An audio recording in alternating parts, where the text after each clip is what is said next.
নমস্কাৰ ডিৱাই 365 ৰ বিশেষ অনুষ্ঠান মাইণ্ড পাৱাৰ ৱাচিম লাইভলৈ আপোনাক স্বাগতম জনাইছো ষ্টুডিঅত মই অংকুৰ বৰঠাকুৰ আজি আমি এই অনুষ্ঠানত আলোচনা কৰিম এটা অতি গুৰুত্বপূৰ্ণ বিষয়টো হৈছে অভিভাৱক কিদৰে আপুনি এজন সফল অভিভাৱক হ'ব সন্তানৰ লালন পালনতে অভিভাৱকৰ দায়িত্ব শেষ নেকি কিদৰে আপোনাৰ সন্তানটিক গঢ় দিব আপোনাৰ আকাংক্ষাৰ ধৰণে আপোনাৰ যি প্ৰত্যাশা সেই প্ৰত্যাশাৰ ধৰণে আপুনি লাভ কৰিব পাৰিব প্ৰাপ্তি তাৰ বাবে কি কৰা উচিত এজন সফল অভিভাৱক হ'বলৈ কি কৰিব লাগে বা এজন সফল অভিভাৱক হোৱাৰ অন্তৰালত থাকি যায় নেকি কোনো ভুল এই সকলো বিষয় আলোচনা কৰিবলৈ আজি আমি ষ্টুডিঅৰ মাজলৈ আমন্ত্ৰণ জনাই আনিছো আন দিনৰ দৰে আজিও আমাৰ মাজত আছে মাইণ্ড পাৱাৰ ৱাচিম আপোনাক স্বাগতম জনাইছো অতি এটা গুৰুত্বপূৰ্ণ বিষয় সাধাৰণতে অভিভাৱকে সন্তানৰ কথা ভাবে সন্তানক লৈ তেওঁলোকে বিভিন্ন পৰিকল্পনা কৰি আগবাঢ়ি যায় কিন্তু সন্তানটিৰো আশা আকাংক্ষা নিশ্চয় থাকে যে মোৰ অভিভাৱকজন এনে হোৱা উচিত মোক এনেদৰে দিহা পৰামৰ্শ দিয়ক মোক এনেদৰে মাৰ্গদৰ্শন কৰক বিভিন্ন প্ৰশ্ন থাকে গতিকে যদিহে মই আপোনাক কওঁ যেহেতু আজি আমি আলোচনাও এই বিষয়টোৱে কৰিব লৈছো এজন সফল অভিভাৱক হ'বলৈ কি কৰা উচিত বা তেওঁৰ জীৱনত থকা সেই ভুলসমূহ তেওঁ কেনেদৰে চিনাক্ত কৰা উচিত মই মোৰ ক্যাৰিয়াৰত as a psychologist as a therapist আজি ডিসকাস কৰিব বিচাৰিছো হেতু হল এই যেটো প্ৰবলেম যেটোক লৈ পেৰেন্টস তুমি যেনেকৈ কলা যে পেৰেন্টস খিনি হাবাথৰি খায় তেওঁলোকে কাউন্সিলৰ সাইকোলজিষ্ট ফ্ৰেন্ড ওয়েল উইশাৰ্স প্ৰত্যেকৰ ওচৰলৈ যায় যে কেনেবাকে কিবা উপায় মোৰ চাইল্ডটো যাতে বেটাৰ হৈ যায় ইমপ্ৰুভ হৈ যায় ভাল হৈ যায় সকলোৰে মাজত শ্ৰেষ্ঠ হয় নিশ্চয় আৰু যেতিয়া তেওঁলোকে প্ৰবলেম বিলাক ফেস কৰে তাৰে তেতিয়া তেওঁলোকে এনেকুৱা অৱস্থা লাগে গুচি যায় যে কি কৰিব এতিয়া তাৰে তিনিটা কেস ষ্টাডি তিনিটা প্ৰবলেম আই থিংক আপোনালোকে ৰিলেট কৰিব পাৰিব তেনেকুৱা তিনিটা কেস ষ্টাডি মই লগত লৈ আহিছো আপুনি যদি অভিভাৱক হয় তেতিয়া হলে আপুনি নিশ্চয় ৰিলেট কৰিব পাৰিব এই তিনিটা প্ৰবলেমৰ লগত এটা হল মানে এটা ফ্যামিলি কথা মই ক'বলৈ গৈছো যত নেকি পেৰেন্টস মোৰ ওচৰত আহি কৈছিল যে মোৰ লৰাটোৱে মানে হি ডাজন্ট ষ্টাডি নপঢ়ে হি ডাজন্ট ষ্টাডি পঢ়াত মনোযোগ নিদিয়ে এটো খুব কমন প্ৰবলেম বহুত ল'ৰা ছোৱালী ফেস কৰে নিশ্চয় আৰু মানে এহাল দম্পতি মোৰ ওচৰলৈকে আহিছিলে উইথ देयर চাইল্ড আৰু কৈছে যে doesn't want to go to school এটা বিৰাট ডাঙৰ সমস্যা হেতু কিন্তু বহু ক্ষেত্ৰত দেখো নতুনকে বিদ্যালয়ত যদি নামভৰ্তি কৰাইছে সন্তানটি প্ৰায় থাকে কিন্তু স্কুললৈ যাব নিবিচাৰে বহু বছৰ পাছলৈকে সেই সমস্যাটো থাকে কিন্তু কাৰেক্ট আৰু এটো বিভিন্ন কাৰণত হ'ব পাৰে কিন্তু মই স্পেসিফিক্যালি মোৰ যেটো এক্সপেৰিয়েন্স হল এটো ক্ষেত্ৰত হেতু লৈ মই ব্যাখ্যাটো আগবঢ়াম নিশ্চয় তাৰ পিছত তৃতীয়টো ইস্যু আছিল আই ক্যানট কনসেন্ট্ৰেট মই মনোযোগ দিব নোৱাৰো আপুনি যদি অভিভাৱক হয় আৰু আপোনাৰ যদি চাইল্ডে কনসেন্ট্ৰেট নকৰে মই বিচাৰিম যে আপুনি খুব মনোযোগেৰে চাওক আপুনি যদি এনেকুৱা এজন অভিভাৱক যাৰ ল'ৰা ছোৱালী স্কুললৈ যাব নিবিচাৰে বা পঢ়াত মনোযোগ দিব নিবিচাৰে কি কৰাটো উচিত আমি কি কৰিব লাগে নিশ্চয় তিনিটা বিষয় তিনিটা সমস্যা যি তিনিটা সমস্যা লৈছে নিশ্চয় এই অনুষ্ঠানটো যিসকল অভিভাৱকে চাব এই সমস্যাকেইটাৰ মাজতে নিশ্চয় আপুনিও আছে যদি মই ধাৰণা কৰো যদি মই ভুল নহওঁ হয় সো মই কি কৰিলো মই ডিপাৰ যাবলৈ ইচ্ছা কৰিলো চাইল্ডৰ লগত কথা পাতিবলৈ আৰম্ভ কৰিলো যে তুমি যে নপঢ়া তুমি কিয় নপঢ়া তুমি যে স্কুল যাব নিবিচাৰা তুমি কিয় স্কুল যাব নিবিচাৰা তুমি যে কৈছে হি ক্যানট কনসেন্ট্ৰেট তুমি কনসেন্ট্ৰেট যে নকৰা তুমি কিয় কনসেন্ট্ৰেট নকৰা কি কাৰণে নকৰা যদি হেতু মই জানিবলৈ বিচাৰিলো তেতিয়া মই উত্তৰ কি পালো এয়া উত্তৰ পালো এজনে ক'লে জনে কৈছিল যে মই he doesn't like to study তেতিয়া মই তাক চাইল্ডজনক সুধোতে ক'লে যে আই ফিল ষ্টাডিং ইজ বোৰিং পঢ়াটো বোৰিং হয় so that's why I don't want to study relatable আমি ৰিলেট কৰিব পাৰিছো তাৰ পিছত আন যিগৰাকীয়ে কৈছিলে যে মই স্কুল যাব নিবিচাৰো যেতিয়া সুধিলো কিয় তুমি স্কুল কিয় যাব নিবিচাৰা আই ডোন্ট ৱান্ট টু এক্সপ্ৰেছ মই এক্সপ্ৰেছ কৰিব নোৱাৰো মই নিজকে এক্সপ্ৰেছ কৰিব নোৱাৰো ঠিক আছে এক্সপ্ৰেছ কৰিব নোৱাৰা তাৰ লগত স্কুল নোযোৱাৰ কি সম্বন্ধ আৰু যি আমি গম পাম কি হ'ল পিছত আনজনক যা খুদিলো যে আই ক্যানট কনসেন্ট্ৰেট বুলি চাইল্ডে কৈছে হে চাইল্ডজনে কৈছে আই কিপ থিংকিং ইৰেলেভেন্ট থটস মই কিবা কিবি ভাবি থাকো তেতিয়া মই চিন্তা কৰিলো আচ্ছা এজনক খুদিলে যে আই ফিল ষ্টাডিং ইজ বোৰিং তো তুমি কিয় ভাবা ষ্টাডিং ইজ বোৰিং তেতিয়া ক'লে তোমাৰ কাৰণে ষ্টাডিংটো বোৰিং কিয় তেতিয়া চাইল্ডজনে বোলে মোক ক'লে যে আই কেনট গেডাৰ নলেজ মই নলেজ গেডাৰ কৰিব নোৱাৰোঁ সেইকাৰণে মোৰ কাৰণে ষ্টাডিংটো বৰিং হয় তাৰপিছত এইজন চাইল্ড যেতিয়া মই সুধিলোঁ যে তুমি যে কৈছা তুমি ইউ কেনট এক্সপ্ৰেছ ইয়ৰ চেল্ফ তুমি এক্সপ্ৰেছ কৰিব নোৱাৰা সেইকাৰণে তুমি স্কুল নাযাওঁ বুলি কৈছা ইয়াৰ সম্বন্ধ কি তেতিয়া চাইল্ডজনে ক'লে যে people will come to know' about what's on my mind মোৰ মনত কি চলি আছে সেইটো আনে গম পাই যাব যদি মই মনৰ কথা এক্সপ্ৰেছ কৰোঁ নিজক লুকুৱাবলৈ এটা চেষ্টা কৰা হৈছে সো মই মনৰ কথা এক্সপ্ৰেছ কৰিব নিবিচাৰোঁ যদি কৰোঁ আনে গম পাব আনে যদি গম পায় তাৰ লগত স্কুলৰ সম্বন্ধটো কি আচ্ছা এইজনে বাৰু মোক ক'লে যে আই কিপ থিংকিং ইৰেলিভেণ্ট থটছ আৰু যেতিয়া মই অলপ ডিপাৰ গ'লোঁ মই সুধিলোঁ যে এইজনক যেতিয়া সুধিলোঁ যে তুমি অ'কে মানুহে গম পাই যাব কি হ'ব গম পালে তেতিয়া চাইল্ডজনে কৈছে যদি গম পায় তেতিয়া আইল বি ইনচাল্টেড মোক ইনচাল্ট কৰিব সকলোৱে ঠাট্টা মস্কৰা কৰিব আৰু যদি তোমাক ইনচাল্ট কৰে তেতিয়া কি হ'ব তেতিয়া কৈছে আইল ফিল এশেমড মই এশেমড ফিল কৰিম বুজিছোঁ মই লাজ পাম নিশ্চয় তেতিয়া মই তেওঁলোকক সুধিলোঁ কাৰণ মই এটা বস্তু জানো যে all issues R identity issues identity মানে আমাৰ যিটো নিজক লৈ নিজৰ যিটো ধাৰণা সেইটোৰ ৰিলেটেড আপোনাৰ যিমান চাইকলজিকেল আমি ইছ্যুজ জানো প্ৰত্যেকটো কিবা উপায় নহওক কিবা উপায় তাৰ লগত আমি ৰিলেট কৰিব পাৰোঁ যে মই যে এইজনক সুধিলোঁ আই কেনট গেডাৰ নলেজ মই সুধিলোঁ কেনেকুৱা এজন মানুহ যোনে নলেজ গেডাৰ কৰিব নোৱাৰে সেইজন মানুহ কেনেকুৱা তেতিয়া চাইল্ডজনে মোক কি ক'লে আই এম ডাল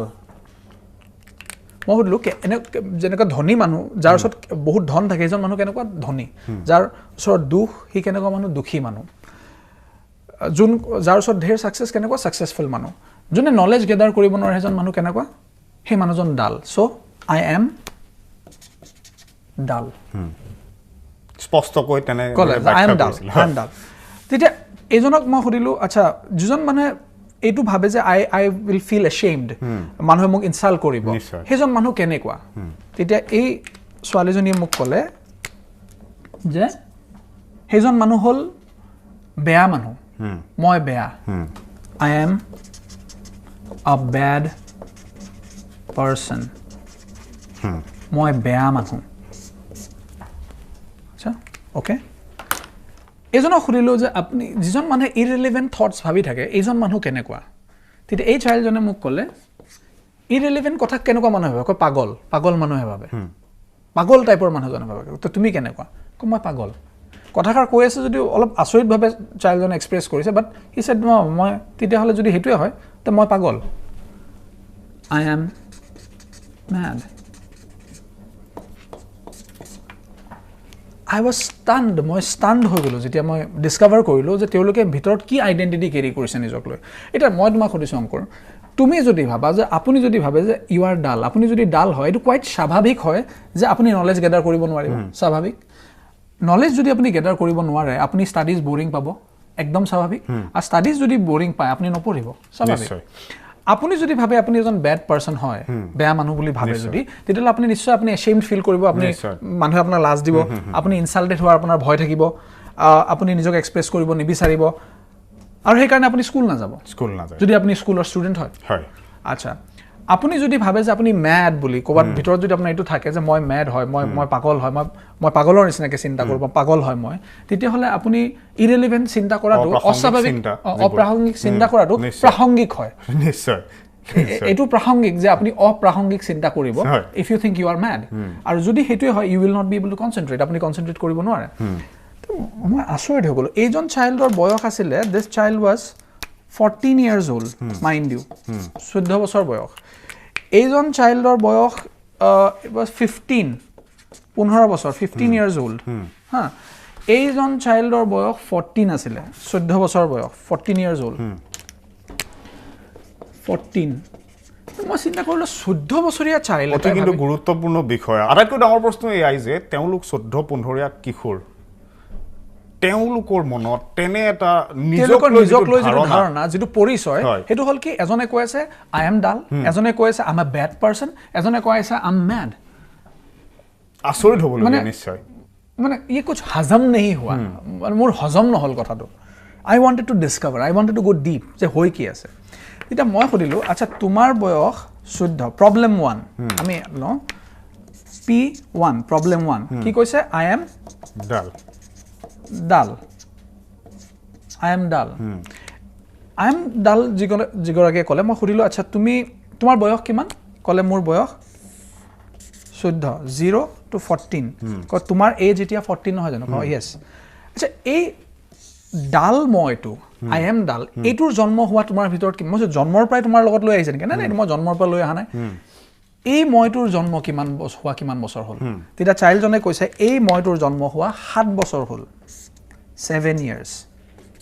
এই যেটো মইটো এই আইটো এই I am dull বুলি কোৱা এই ডাল মইটোৰ ইয়াৰ বয়স হ'ল 7 বছৰ মানে যেতিয়াৰ পৰা ধৰক বিদ্যালয়লৈ তেওঁ গৈ আছে তেতিয়াৰ পৰা সেই ধাৰণাটো মনলৈ আহিবলৈ আৰম্ভ হৈছে ইন্টাৰেষ্টিংলি মই বিচাৰিছো তুমি চোৱা ইয়াত মনোযোগ দিয়া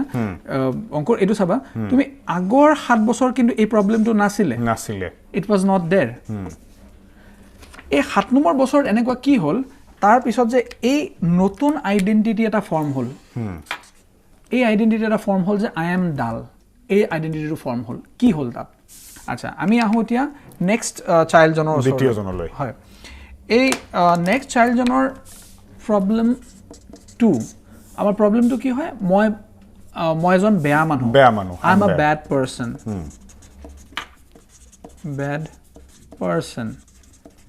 so এই চাইল্ডে মোক 15-year-old চাইল্ডটো সেম মই যেটা খুদিলো চাইল্ডে ক'লে যে মোৰ বয়স এতিয়া 15 so এইটোৰ জন্ম হোৱা কিমান বছৰ হ'ল তাই কৈছে যে again she said it is 7 বছৰ হৈছে বুলি ক'লে যে 7 বছৰ হ'ল 7 বছৰ আগতে এই যেটো bad I to মইটো bad me এইটোৰ জন্ম হৈছে 7 বছৰ হ'ল 7 বছৰ হ'ল হয় এতিয়া আমি আহো শেষৰজন প্ৰবলেম 3 জুনে কৈছে যে I am mad নিজকে বলিয়া বুলি কৈছে নিজকে I am mad বুলি কৈছে তো সেই চাইল্ডজনৰ বয়স কিমান that child is 14 বছৰ মই হলো তোমাৰ এই আইটো এই পাগল মইটোৰ জন্ম হোৱা তোমাৰ ভিতৰত কিমান বছৰ হ'ল চাইল্ডে কৈছে it's been 2 years 2 বছৰ মানে যেটা বয়স 12 আছিল তেতিয়া এই mad আইটোৰ ভিতৰত জন্ম হৈছে আচ্ছা ইয়াতে এই ডাল আইটোৰ জন্ম হোৱা 7 বছৰ এই ব্যাড আইটোৰ জন্ম হোৱা 7 বছৰ এটো হল 2 years 2 বছৰ তাৰ আগত কিন্তু একো নাছিলে জিৰো তাৰ আগত কি আছিল একো নাছিলে it was all clean so ইয়াত এনেকুৱা কি হল যাৰ ফলত এই আইডেন্টিটিটো ফৰ্ম হল এই আইডেন্টিটিটো ফৰ্ম হোৱাৰ ফলত এই প্ৰবলেমবোৰ তেওঁলোকে ফেস কৰিছে নিশ্চয় তেতিয়া এজন চাইল্ডক যেটা খুদিলো এই চাইল্ডজনে মোক ক'লে যে মোৰ মামাই মোক কথাই পটিয়ে 7 বছৰ মান আগৰ পৰা মোক এটো কথাই কয় আম ডাল মামাইকে মামাকৰ ঘৰত থাকে চাইল্ডজন কয় মামাই মোক কয় যে আম ডাল বুলি এজন চাইল্ডক যেতিয়া খুদিলো আম আ ব্যাড পারসন তাক কোনে কয় পেহিয়েকে কয় মাকে কয় পেহিয়েকে কয় U are a bad person মাকে হয়তো not with bad intention নকয় বাট কথাৰ ভাজত যেতিয়া খং উঠে তেতিয়া কৈ পেলা তুমি কিন্তু বেয়া দেই তুমি ভাল নহয় তুমি বেয়া তুমি ইউজলেস তুমি ডাল তুমি গাধ আমি কোন হয় এনেকুৱা আইডেন্টিটি পৰিচয় কিছুমান দিও সেই পৰিচয়টো দিয়া হৈছিল তুমি বেয়া বুলি এইজন চাইল্ডক কি বুলি পৰিচয় দিছিল তুমি মই যে পেৰেন্টছৰ লগত সুধিলো তো মাকে মোক ক'লে যে হি মোবাইলটো লৈ ইমান টিপাটিপি কৰি থাকে যোৱা 2 বছৰ মানৰ পৰা আৰু এই কথাটো মই এনালাইসিস কৰি থকা অৱস্থাত পেৰেন্টছ বিলাকৰ মুখৰ ফালে চাও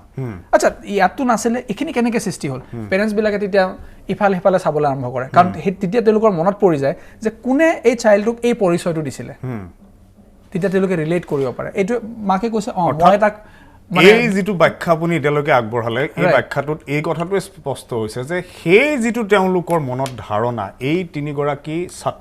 ছাত্ৰী তেওঁলোকৰ মনত যি ধাৰণা সেই ধাৰণাৰ সৃষ্টিকাৰী কিন্তু তেওঁলোকৰ অভিভাৱকে তেওঁলোকক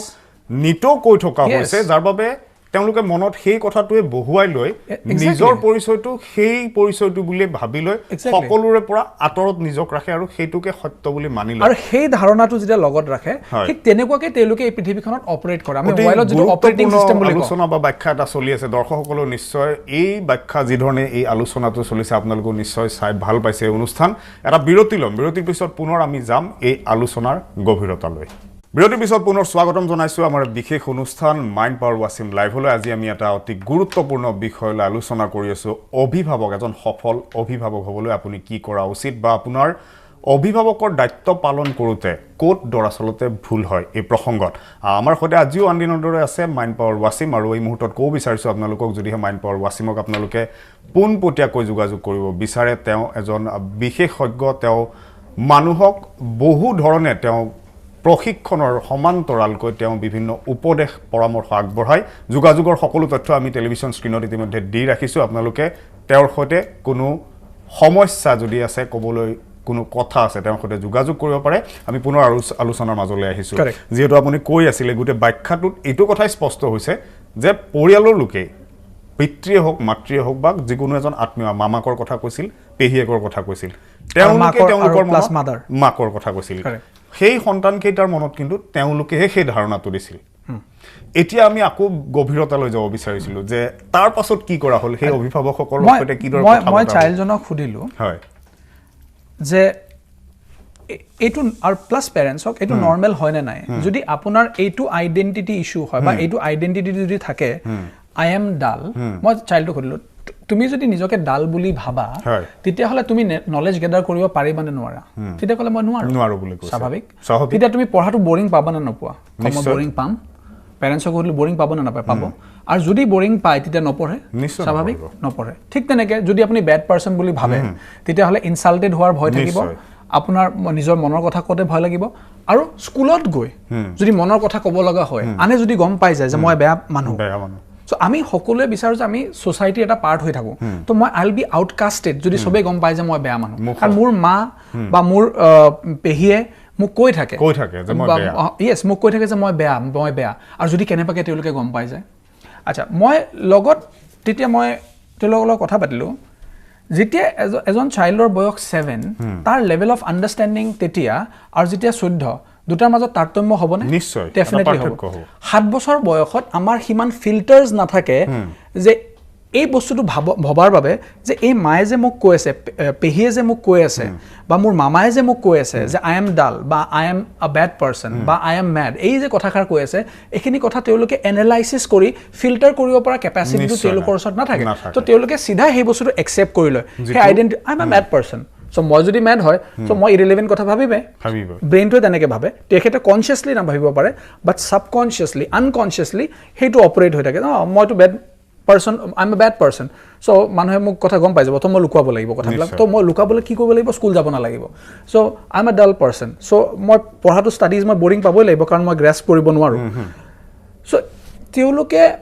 আনকনচিয়াছলি দে হেড একচেপ্টেড বিকজ তেওঁলোকৰ সেই কেপাচিটিটো নাছিলে টু একচেপ্ট আৰু মই তেতিয়া পেৰেণ্টছক এটা বস্তু সুধিলোঁ যে আৰু চাইল্ডটোকো লগতে সুধোঁ যে তোমাৰ নাকটো এইটো ডিফল্ট ছেটিং হয় তোমাৰ যেতিয়া জন্ম হৈছিলে লগতে তুমি নাকটো লৈ জন্ম হৈছা নিশ্চয় নে তুমি কিছুদিন আগতে 2 বছৰ আগতে 7 বছৰ আগতে তোমাৰ মাজত নাকটো আহিছে তেতিয়া চাইল্ডটো হাঁহে পেৰেণ্টছে আহি কওঁ এইটোতো ডিফল্ট ছেটিং হয় 7 আঙুলি মোৰ চব একেলগত লৈ মই জন্ম হৈছোঁ কিন্তু ইণ্টাৰেষ্টিংলি এই ডাল মই ডাল বা মই বেয়া মানুহ বা মই পাগল এই মইটোৰ কিন্তু তুমি লগতে লৈ জন্ম হোৱা নাই নিশ্চয় চ' সেইটো তোমাৰ পিছল জন্ম হৈছে date is not a default setting সেইটো এটা ডাউনলোডেড ছেটিং কেতিয়াবা ফোনটো আপোনাৰ চাব আপুনি প্লে ষ্ট'ৰেদি কিছুমান ফোনটো কিনাৰ সময়ত আপোনাৰ এটা ছেটিং থাকে এইটো ডিফল্ট ছেটিং পিছত আপুনি কি কৰে আপুনি কিছুমান এপ্লিকেশ্যন আপুনি লয় তাৰ ফলত ফোনটো শ্ল' হৈ যায় পিছত এদিন হঠাৎ আপুনি ৰিয়েলাইজ কৰে ফোনটো স্পীড কিয় নাই পোৱাই চলা কিয় নাই ভাইৰাছে কিয় এটেক কৰিছে আপুনি দেখিছোঁ যে অমুকটো মই এনেকুৱা এপ্লিকেশ্যন ডাউনলোড কৰি ৰাখিছিলোঁ কিন্তু সেই এৱেৰনেছটোতো আহিব লাগিব নিশ্চয় চ' তেওঁলোকক যেতিয়া মই এই এনালাইচিছটোৰ মাজেদি লৈ যাওঁ লাহে লাহে তেওঁলোকৰ মাজত সেই এৱেৰনেছটো আহে যে ফোনটোত নলগা কিছুমান ছফ্টৱেৰ মই অলৰেডি ডাউনলোড কৰি পেলাইছোঁ নেকি মোৰ এই নেক টপটোত মই এনেকৈ নলগা কিছুমান বস্তু ডাউনলোড কৰি পেলাইছোঁ নেকি তেতিয়া কৈছোঁ আই এম ডাল চ' এইটো মই তেতিয়া সুধোঁ যে এইটো তুমি লগত লৈ জন্ম হৈছা নাই হোৱা লগত লৈ জন্ম হৈছা নাই হোৱা লগত লৈ জন্ম হোৱা নাই চ' আমি এইটো কি কৰিব লাগিব এটা এপ্লিকেশ্যন যিটোৱে গোটেই ফোনটোৰ মেমৰি শ্ল' কৰি পেলাইছে ফাংচন শ্ল' কৰি পেলাইছে সেইটো তুমি কি কৰা আমি তাক আনইনষ্টল কৰোঁ তাক আমি ডিলিট কৰোঁ এটা হ'ল আমি ডিলিট কৰিব লাগিব নম্বৰ 1 হ'ল আমি ডিলিট কৰিব লাগিব ঠিক আছে আৰু second the most important in fact সেইটো মই পেৰেণ্টছৰ ফালে চাই কওঁ এবাৰ বাৰু ডিলিট কৰিলে what about the second time আকৌ হ'ব পাৰে আকৌ যদি আপুনি ডাউনলোড কৰে তেতিয়া কি হ'ব সো নেক্সট টাইম যাতে ডাউনলোড নকৰো 7 বছৰ 2 বছৰ যদি অভিভাৱকে সদায় সেই একে কথাখিনি কৈ আছে এদিনতে সেই ধাৰণাটো মচি পেলোৱা সম্ভৱ নহয় কথা প্ৰসংগত আকৌ নিশ্চয় সেই কথাখিনি আহিব কাৰেক্ট আপুনি আৰু এটা মই যেটো কথা ক'লো যে মানে নট ৰিপিটিং দি সেম আকৌ যাতে সেই একেটা বস্তু ৰিপিট নকৰে এবাৰটো ভুলতে ডাউনলোড কৰি পেলালে এবাৰ মই দেখুৱাই দিলো কেনেকৈ ডিলিট কৰিব লাগে মই দেখুৱালো বাট মই তেওঁলোকক কৈ দিওঁ আকৌ যাতে আপোনালোকে ডিলিট মানে আকৌ নতুন এনেকুৱা অদৰকাৰী সফটৱেৰ যাতে ডাউনলোড নকৰে তাৰোপৰি এটা কথা তুমি ভাবা যেটো মই ভাবো wish is the grave issue হেতু হল এখিনি বাৰু পঢ়া সংক্ৰান্তত আমাৰ চকুত পৰিলে নিশ্চয় পঢ়া নাই সেইকাৰণে মোৰ ওচৰত লৈ আহিলে স্কুল যোৱা নাই মোৰ ওচৰত লৈ আহিলে কনসেন্ট্ৰেট কৰিব পৰা নাই লোৱা পেৰেন্টছে অকল তই ডাল বুলিতো কেৱল কোৱা নাই আৰু নিশ্চয় বহুত কেবি কৈছিলে তাত সংযোজন নিশ্চয় থাকিব সেইখিনি এতিয়া চকুত পৰা নাই আমাৰ উলাই আহা নাই হেবিলাক আইডেন্টিটি যাৰ কাৰণে চাইল্ডটোৱে লাইফ লং সাফাৰ কৰিব নিশ্চয় আমি বহুত ক্ষেত্ৰত আমি দেখো আমাৰ ৰিলেশনশ্বিপ বিলাক আমি সাকসেসফুলি কিয় চলাব পৰা নাই মই সাকসেসফুল জীৱনত কিয় হ'ব পৰা নাই মই যেটো পাব বিচাৰোটো পোৱা কিয় নাই মই ইমান ভাগৰি কিয় পৰিছো হতাশাত মই কিয় গ্ৰস্ত হৈছো তেতিয়া আমি দেখো যে মই ট্ৰেস কৰো হেবিলাক মানুহৰ আইডেন্টিটি ইস্যুটো দেখো যে কবাত তেওঁলোকক সৰু থাকোতে কোৱা হৈছিল ইউ আৰ ইউজলেস নিশ্চয় তোক কোনো ভাল নাপায় তোক কোনো মৰম নকৰে হেই তোৰ কোনো মানে ভ্যালু নাই এনেকুৱা কিছুমান সেন্টেন্সেস কোৱা হৈছিল এই যিখিনি ব্যাখ্যা এতিয়ালৈকে আগবঢ়োৱা হ'ল কেৱল যে এনে ধৰণে অকল পৰিয়ালৰ লোকে কিবা দুই এটা বিশেষ ব্যাখ্যা লয় তই পাগল বা তই ইউজলেস বা বিভিন্ন কিবা যদি ব্যৱহাৰ কৰে তেনেই নহয় কিন্তু বিভিন্ন গালি গালাজ ককৰ্থনাও দৈনিক হৈ থাকে কাৰেক্ট যাৰ বাবে মানুহৰ জীৱনত লৰা ছোৱালীৰ সন্তানৰ যিটো মনত এটা ধাৰণা লৈ জন্ম লৈছিলে তেওঁলোকে যি এটা লক্ষ্য লৈ গৈছিল সেই সকলো ক্ষেত্ৰতে কিন্তু এই প্ৰভাৱিত হ'ব অভিভাৱকৰ যিবোৰ ব্যৱহাৰ যি ধৰণে লৰা ছোৱালীক ব্যৱহাৰ কৰি লালন পালন কৰে সেই একেখিনি আয়ত্ত কৰিয়ে তেওঁৰ ভৱিষ্যতটো গঢ় দিব কিন্তু সন্তানটিক আৰু গোটেই ভৱিষ্যতটো যি ধৰণে তেওঁলোকে আশা কৰিছিল সেই অনুযায়ী তেওঁলোকৰ প্ৰত্যাশা যি পাব লাগিছিল প্ৰাপ্তি যিটো তেওঁলোকৰ হ'ব লাগিছিল সেই প্ৰাপ্তিটো তেওঁলোকৰ হাতলে নাহে আৰু সময়ত কি হয় আকৌ কিন্তু সেই সন্তানটিয়ে অভিভাৱকৰ ককৰ্থনা গালিগালাজৰ বলি হয় কাৰেক্ট এই যেটো ব্যাখ্যা এই ব্যাখ্যাটোৰ যদি উপৰেঞ্চি মই এই কথাটো আপুনি যেটো অতিৰিক্ত কথা তাত উল্লেখ কৰিছে যে আকৌ যাতে সেই কথাবোৰ ৰিপিট নকৰে কি কৰা উচিত কাৰণ এই বিষয়টো মই যেটো দেখিছো যে প্ৰত্যেকটা পৰিয়ালক নিশ্চয় আপোনালোকৰ সন্তানটি হয়তো আপুনি আপোনাৰ পিতৃ মাতৃৰ পৰা এই একে সমস্যাৰ সন্মুখীন হৈছিল এবাৰ ভাবি চাওক আপোনাৰ শৈশৱটোলৈ যাওক উভতি নিশ্চয় আপুনিও তেনে পৰিস্থিতিত আছিল এবাৰ হলো আপোনাৰ মনলৈ সেই কথা আহিব গৰে কি কৰা উচিত এই কথাটো নিশ্চয় সকলোৰ বাবে লাভদায়ক হ'ব বঢ়িয়া পইণ্ট এটা তুমি ৰেজ কৰিছা যেহেতু আমাৰ পেৰেন্টছ খিনি প্ৰ্যাকটিক্যালি আৰু একাডেমিক্যালি পেৰেন্টিংৰ ট্ৰেইন নহয় নিশ্চয় আমাৰ কোনো এনেকুৱা একাডেমিক্স নাই যে আমি পেৰেন্টিং বোলা বিষয়টো লৈ আমি প্ৰশিক্ষণ লৈ অভিভাৱক নহয় সো তেওঁলোক যেহেতু নিজে অপ্ৰশিক্ষিত তেওঁলোকৰ ওচৰত সেই ট্ৰেইনিংটো নাই এটা তেওঁলোকৰ পৰা এই এক্সপেক্টেশন ৰাখাটো ভুল হ'ব যে তেওঁলোকে ল'ৰা ছোৱালীখিনিক তেনেকৈ প্ৰশিক্ষণ দিব পাৰিব বুলি হয় নিশ্চয় এক নম্বৰ আৰু দুই নম্বৰ কথা হ'ল কি গ্ৰেট টেকনিকতকে ইম্পৰ্টেণ্ট হ'ল গ্ৰেট আণ্ডাৰষ্টেণ্ডিং এই আণ্ডাৰষ্টেণ্ডিংটো আহি গ'লে টেকনিকটো আপুনি নিজে ইভলভ কৰিব পাৰিব যেতিয়া আপুনি এইটো বুজি পাব পেৰেণ্টছখিনিৰ ফালে যেতিয়া মই এইখিনি বুজাই দিওঁ মই দেখোন তাক ডাল বুলি কৈছিলোঁ মই তাক কৈছিলোঁ বেয়া মানুহ বুলি মই তাক কৈছিলোঁ তই মেড বুলি সেই আণ্ডাৰষ্টেণ্ডিংটো আহি যোৱাৰ লগে লগে আমি নিজেই জানো যে নেক্সট টাইম আমি সেইটো ৰিপিট কৰিব নালাগে আৰু এই তুমি যেনেকৈ ক'লা যে তেওঁলোক যেতিয়া চাইল্ড আছিলে তেওঁলোকৰ পেৰেণ্টছে তেওঁলোকক কেনেকৈ ট্ৰিট কৰিছিলে তাৰে এগৰাকী মাতৃয়ে মোক মই যে কথা পাতিছোঁ যে মাতৃয়ে কৈছে মই অধৈৰ্য হৈ যাওঁ তাৰ লগত কথা পাতি তেতিয়া মই সুধিলোঁ আপোনাৰ ক'ৰবাত ভিতৰত এইটো থট আছে নাই যে মই অধৈৰ্য মোৰ এনেকুৱা লাগে মই অধৈৰ্য তেতিয়া মই ক'লোঁ আপুনি যে অধৈৰ্য হয় এইটো আপুনি কেতিয়া গম পালে মই চাইল্ডহুডতে গম পালোঁ মোৰ পেৰেণ্টছে মোক অধৈৰ্য বুলি একে ধৰণৰ ব্যাখ্যা so same thing is going on forever তেখেতক কৈছিলে তুমি অধৈৰ্য বুলি সো শি বিকেম এ অধৈৰ্য মাদাৰ ইম্পেশেন্ট মাদাৰ হ'ল তেখেতে গোটেই বিষয়টো যথেষ্ট গুৰুত্বপূৰ্ণ বহু আলোচনা কৰিব লগা আছিল আমি ইতিমধ্যে কৈছো যে আমি 4টা সপ্তাহ বিষয়টো আলোচনা কৰিম আমাৰ সম্পূৰ্ণ আলোচনা আজি সম্ভৱ নহব আমাৰ যেটো সময় শেষ হৈ গৈছে কিন্তু সকলোৱে নিশ্চয় দৰ্শকসকলে এই কথা ধাৰণা কৰিব পাৰিছে যে মাইণ্ড পাৱাৰ ৱাছিমে কি ধৰণে এই ব্যাখ্যা আগবঢ়ালে এই ব্যাখ্যাত কেৱল যে আপোনাৰ সন্তানটি ভুক্তভোগী তেনে নহয় আপুনিও নিশ্চয় আপোনাৰ শৈশৱত ভুক্তভোগী আছিলে এবাৰ উপলব্ধি কৰক এবাৰ নিজৰ শৈশৱলৈ যাওক সকলো কথা নিশ্চয় স্পষ্ট হ'ব, আপুনিও বুজি উঠিব যে এনে পৰিস্থিতি কিয় হৈছে। আমি আগলৈ আকৌ আলোচনা কৰিম। আজি আপোনাক ধন্যবাদ জনাইছোঁ আৰু দৰ্শকসকলক আমি ইয়াকে ক'ব বিচাৰিছোঁ যে এই আলোচনা আজি ইয়াতে অন্ত নপৰে। আমি এটা পষেক পিছত, অৰ্থাৎ অহা শুকুৰবাৰৰ পাছত, এটা পষেকৰ পাছত আমি পুনৰ একেটা বিষয় আনিম। আৰু বহু গুৰুত্বপূৰ্ণ তথ্য থাকিব আৰু নতুন নতুন ব্যৱহাৰিক ব্যাখ্যা থাকিব। আজিৰ অনুষ্ঠান ইয়াতে সামৰিছোঁ। ধন্যবাদ।